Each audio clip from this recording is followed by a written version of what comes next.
Infelizmente, politizaram um assunto que deveria ser tratado pela medicina. Só medicina, sem política. Não é só no Brasil, é no mundo inteiro. Está acontecendo assim na Europa, por exemplo. Na China não politizaram, porque na China tem força, o governo tem força e deixou só a técnica nisso. E ninguém está discutindo política lá na China, né? Então, tá aí os resultados, né? Se a gente comparar, a gente vai ver que a diferença é muito grande.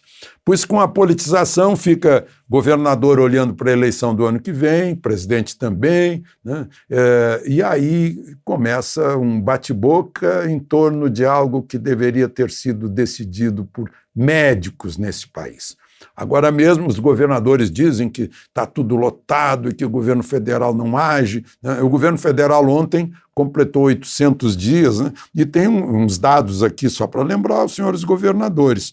Foram 20 bilhões para vacina, o auxílio emergencial para quase 68 milhões de brasileiros foi quase 300 bilhões, foram 115 bilhões para a saúde nos estados, para 20 mil leitos de UTI, 343 milhões de equipamentos de proteção individual para os hospitais, 35 mil ventiladores, 18 milhões de doses de vacina, né?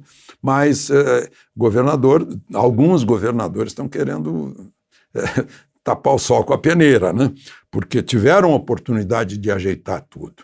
E faz muito tempo que falta UTI em toda parte, há muito tempo. Né? E a gente não tem como não recordar aquela história de não se faz Copa do Mundo com hospital, né? Se faz em grandes estádios que consomem muito dinheiro. Bom, só queria fazer esse registro. E o outro registro é que para lembrar que tem um deputado preso nesse país, tem um jornalista preso também, ao contrário do que determina a Constituição, né? Rasgando praticamente a Constituição. O deputado já está há 24 dias na prisão e ontem era a hora de o Supremo decidir a respeito disso. Mas o ministro Alexandre de Moraes, que é o relator, disse que a defesa perdeu o prazo e ia dar mais prazo para a defesa. Aí o ministro Marco Aurélio sugeriu que, puxa, então vamos aliviar essa prisão, né? Deixa ele ficar em casa, algo assim. O ministro Alexandre de Moraes não aceitou, o ministro Marco Aurélio queria submeter ao plenário e Fux não aceitou, o Dias Toffoli também disse que não, e acabou que Marco Aurélio chamou Alexandre de Moraes de xerife, chamou Fux de autoritário e disse que o Supremo estava vivendo tempos muito estranhos. Aliás, o ministro Marco Aurélio depois fez uma afirmação que é óbvio, todo juiz deste país sabe disso.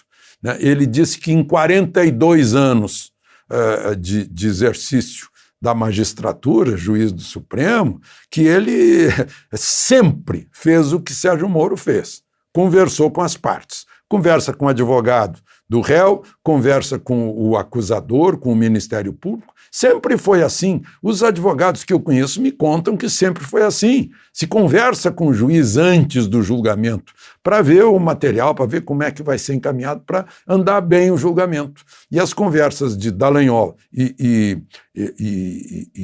Sérgio Moro foram exatamente isso. E foram usadas, né, e embora obtidas por meio criminoso, como prova de suspeição do juiz Sérgio Moro, ex-ministro da Justiça, né? A despeito do que determina a Constituição no artigo 5º, a linha 56, que provas obtidas por meios ilícitos não podem ser consideradas, né? Mas tudo bem, é uma coisa incrível. Agora teve um outro bate-boca, digamos assim, aí envolvendo o ministro Gilmar Mendes, que agiu como se fosse um parlamentar de oposição.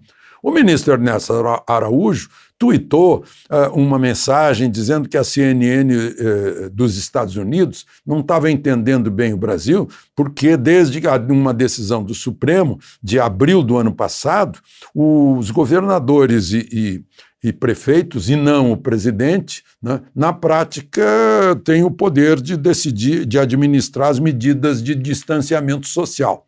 O ministro Gilmar Mendes chamou isso de fake news.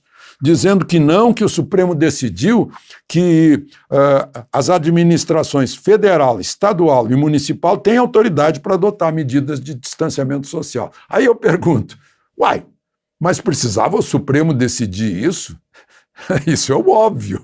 Se o Supremo decidiu alguma coisa, foi para alterar isso, não é? Aí eu pergunto, se o presidente da República decidir cancelar os lockdowns de São Paulo, o que vai acontecer? De Brasília, Alexandre Garcia. Comentário de Alexandre Garcia. Oferecimento Marfix Ferramentas, sempre inovando para você. Trabalhamos com correias agrícolas e industriais e silobolsas. Avenida Governador Luiz Rocha Potosí, Balsas. Fone 3541-5961.